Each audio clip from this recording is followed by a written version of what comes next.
திருமதி ஹேமலதா அவர்கள், அவங்க சிறந்த பாடகர். எப்போதும் பாட்டு பாடிக்கிட்டே இருக்கணும்னு நினைப்பாங்க.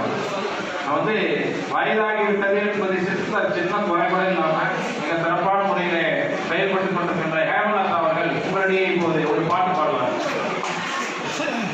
அனைவருக்கும் வணக்கம். எல்லாம் சாப்பிட்டீங்களா? எல்லாம் வாங்கிட்டு சந்தோஷமா கொண்டாடலாமா?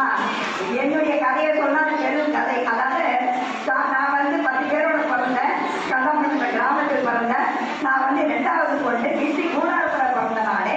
அதனால எங்க அப்பா வந்து ஆண் பிள்ளை பிறந்த என்னை வளர்த்தாங்க. நான் எஸ்எஸ்சி வச்சு படிச்சு அட்டம்ப்ட், அந்த காலத்து அட்டம்ப்ட்லேருந்து எல்லா சப்ஜெக்ட் எழுதணும். எழுதி பாஸ் பண்ணி நான் ஸ்கூலே போக மாட்டேன். எனக்கு டான்ஸு பாட்டு கலைனா ஸ்கூல்ல என்ன